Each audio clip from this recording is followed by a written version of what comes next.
हाय everyone. Upanishad ice की YouTube channel में आपका स्वागत है। आज हम एक टॉपिक डिस्कस करेंगे जो मेनली आपके गवर्नेंस और पॉलिटी के एस्पेक्ट से काफ़ी इम्पोर्टेंट है। ये आपका मेंस का पोर्शन कवर करेगा। जो आज का हमारा टॉपिक है लोकतंत्र में लोक सेवाओं की भूमिका। तो मेनली अगर इसका हम ब्रॉड डिस्कशन देखें तो इसमें 8 से 9 पॉइंट आएंगे जो आपके मेंस में काफ़ी इम्पोर्टेंट होने वाले हैं। तो चलिए हम टॉपिक की चर्चा शुरू करते हैं। हम सीधा डायरेक्ट पॉइंट पर आएंगे क्योंकि आपको ब्रॉड जो बैकग्राउंड बनाना है, मुझे लगता है आपका वो बैकग्राउंड पहले से होगा। तो हम सीधा बुलेट पॉइंट्स पर आएंगे। तो अगर इस टॉपिक के ऊपर हम चर्चा शुरू करते हैं तो पहले पार्ट में हम देखेंगे कि जो राज्य होते हैं, राज्य के उद्देश्य प्राप्ति में लोक सेवा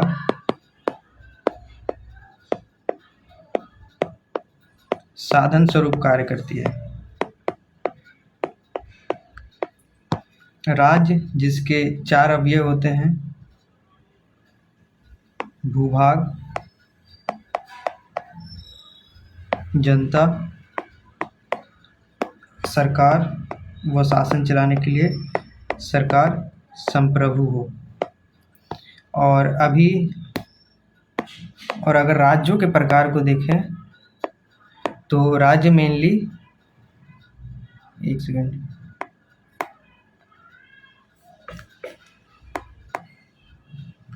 राज्यों के प्रकार को देखें तो राज्य मेनली 2 तरीके के होते हैं। राज्य हमारे 2 तरीके के होते हैं, एक नियामकीय राज्य और दूसरा तरीका हमारा होता है लोक कल्याणकारी राज्य का।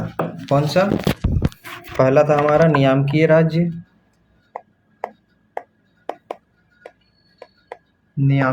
दूसरा लोक कल्याणकारी राज्य।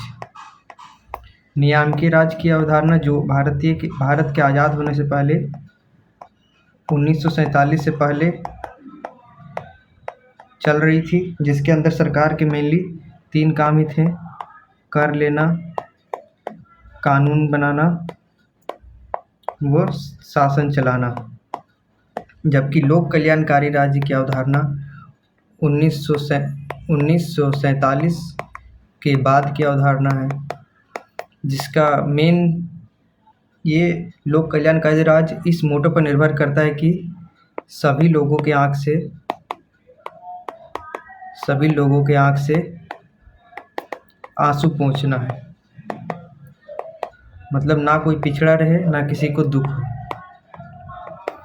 तो इस लोक कल्याणकारी राज्य की अवधारणा का प्राप्ति का एक साधन सरकार है। प्राप्ति का साधन हमारी सरकार हो गई और सरकारों के इस उद्देश्य की प्राप्ति का साधन लोक सेवाएं हैं, क्योंकि प्रशासन की जो कार्य कुशलता है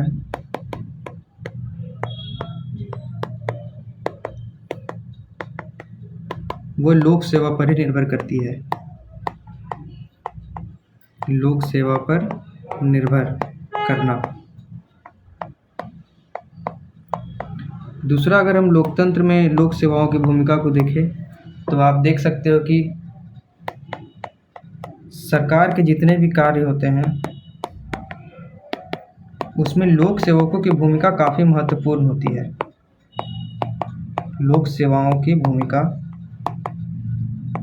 काफ़ी इम्पोर्टेंट। जैसे आप देखो, कानून बनाना या नीतियों का क्रियान्वयन करने में, कानून निर्माण करना हो चाहे नीतियों का क्रियान्वयन करना हो, हमें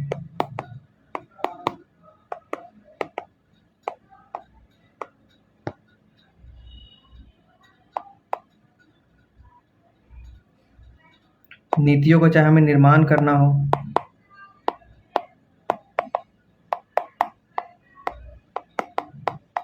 चाहे प्रशासनिक अधिकारी जो होते हैं उनके माध्यम से न्याय कार्य का संचालन करना हो, जैसे आप देख लो, डीएम के द्वारा जो बैठकें बुलाई जाती है जनता के साथ, उसमें न्याय संबंधी कार्य किए जाते हैं।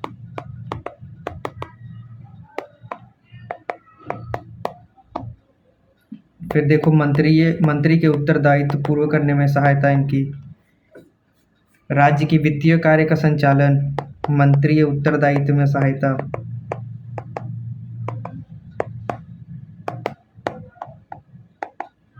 फिर आप देखो, वित्तीय कार्य संचालन,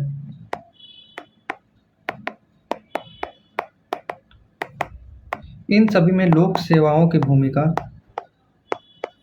काफ़ी अहम हो जाती है।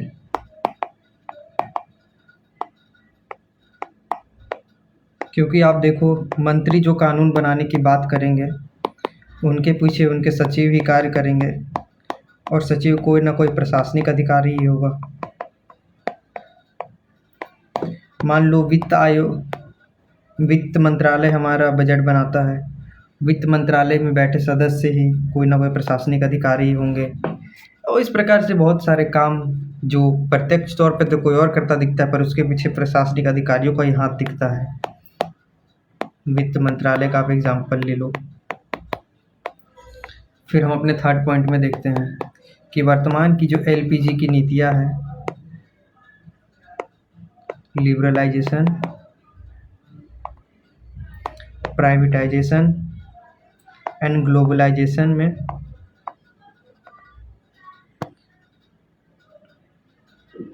जिस प्रकार की जटिलता बढ़ रही है, और जटिलता को कम करते हुए हमें सुशासन की अवधारणा पर बल देना है। सुशासन मतलब अच्छा शासन। इस कारण से भी लोक सेवकों की भूमिका बढ़ रही है। क्या हो रही है? भूमिका बढ़ रही है।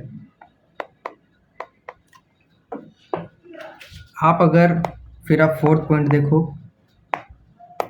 अगर आप मोदी जी का भाषण सुनोगे, पीएम भाषण, जिसमें 2047 तक भारत को एक विकसित देश बनाने की बात की जा रही है, जिस लक्ष्य की प्राप्ति में लोक सेवाओं से व्यापक अपेक्षा की जा रही है।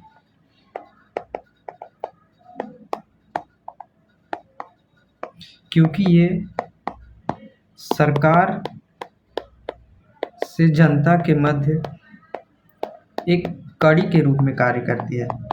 नीतियाँ डायरेक्ट सरकार जनता को, चाहे कोई भी लाभ डायरेक्ट सरकार जनता को नहीं करती, सरकार पास करेगी, वो लोकल डीएम या कोई उच्च अधिकारी के पास जाएगा, इसके बाद वो निचले स्तर पर इसे इम्प्लीमेंट करेगा।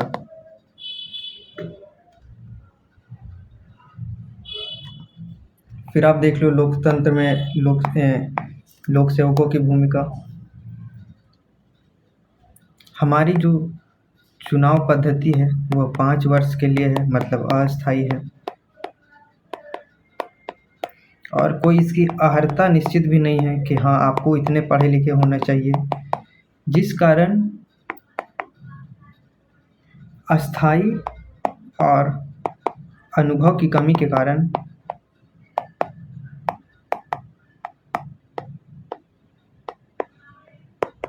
लोकतंत्र में इनकी भूमिका काफ़ी महत्वपूर्ण है।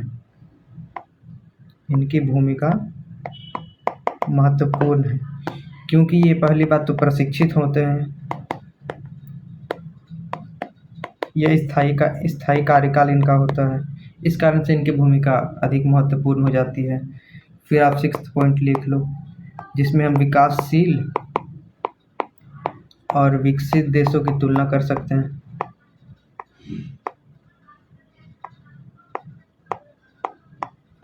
अब देखो,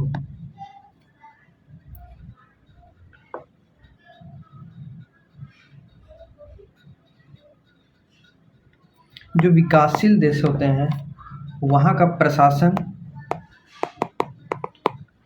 राजनीति की तुलना में ज़्यादा परिपक्व होता है। इस कारण से भी यहाँ लोक सेवाओं की भूमिका इम्पोर्टेंट हो जाती है।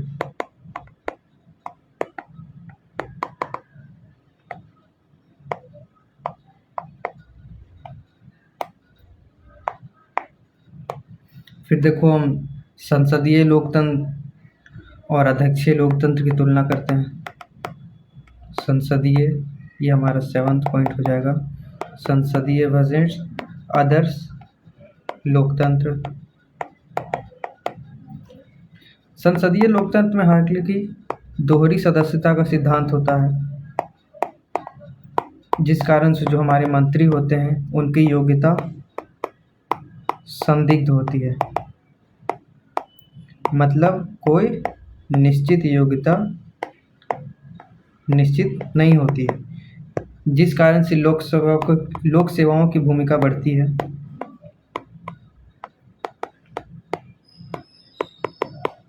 और जो हमारा ये क्या बोलते हैं, मंत्री उत्तरदायित्व का सिद्धांत है,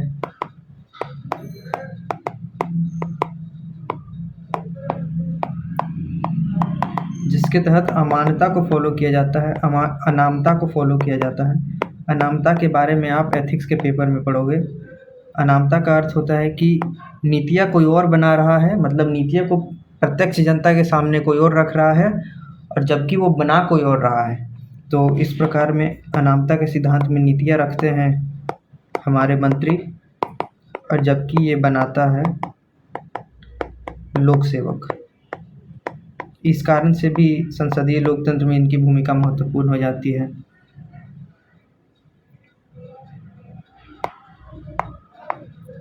फिर देखो साम्यवादी लोकतंत्र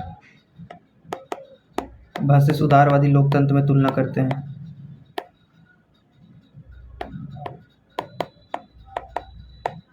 हालांकि जो साम्यवादी लोकतंत्र रहता है उसमें जनता की भूमिका इकोनॉमी में ज़्यादा रहती है।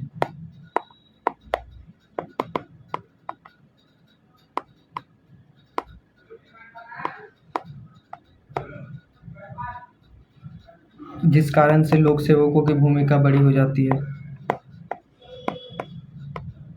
लोक सेवाओं की अधिक भूमिका। और जबकि जो उदारवादी लोकतंत्र है इसमें बाजार की भूमिका आपको राज्य के साथ दिखेगी,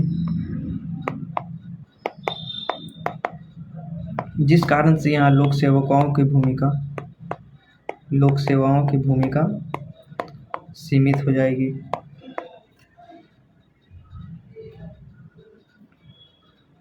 फिर आप देखो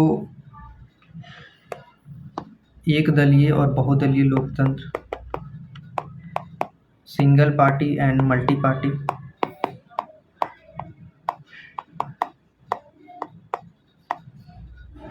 देखो जो एक दलीय लोकतंत्र जहाँ भी होता है वहाँ नौकरशाही जो ब्यूरोक्रेसी होता है वो पूरी तरह से राजनीतिकृत होता है, मतलब राजनीति का उस पर पूरे तरह से अंकुश रहता है, राजनीतिकृत होता है। जबकि जो बहुदलीय लोकतंत्र होता है उसमें जो ब्यूरोक्रेसी है से तटस्थता की अपेक्षा की जाती है कि ना उसका किसी पार्टी की ओर अधिक झुकाव हो, ना किसी पार्टी की ओर कम झुकाव हो, जिस कारण से भी नौकरशाही गैर राजनीतिकृत होती है, जिसलिए लोक सेवाओं की भूमिका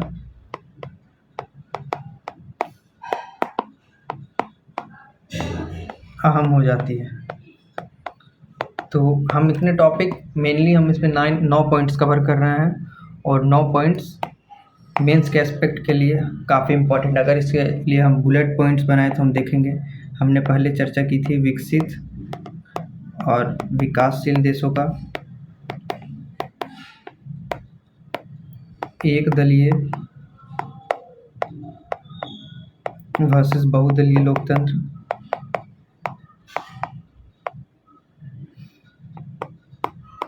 साम्यवादी वर्सेस उदारवादी अर्थव्यवस्था,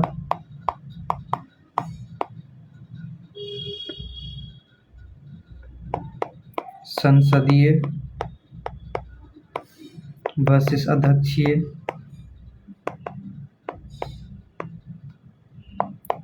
राजनीतिक संस्थाओं की अनुभव की कमी वाले पॉइंट को हमने चर्चा की थी।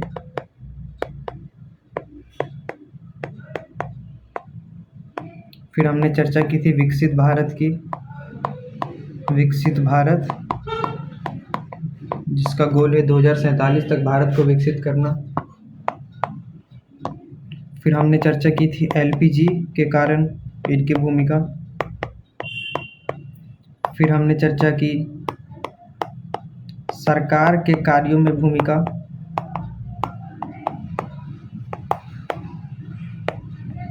और हमारा फर्स्ट पॉइंट और यहाँ का लास्ट पॉइंट था लोक कल्याणकारी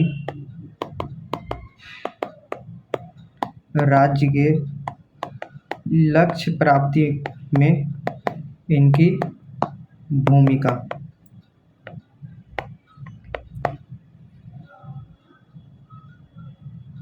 दोस्तों, आप स्क्रीनशॉट लेना चाहो तो आप इसका स्क्रीनशॉट ले लो। मेनली हमने आज इतने ही टॉपिक डिस्कस किए हैं। जो कितने हैं, हमने आज 9 पॉइंट्स डिस्कस किए हैं। तो ये था हमारा आज का टॉपिक का डिस्कशन, जो आपके मेंस के पोर्शन में काफ़ी इंपॉर्टेंट रोल निभाता है। मेनली गवर्नेंस, इससे रिलेटेड आप PYQ भी देख सकते हैं। तो हमारी चर्चा आज की यहीं तक रहेगी। Thank you.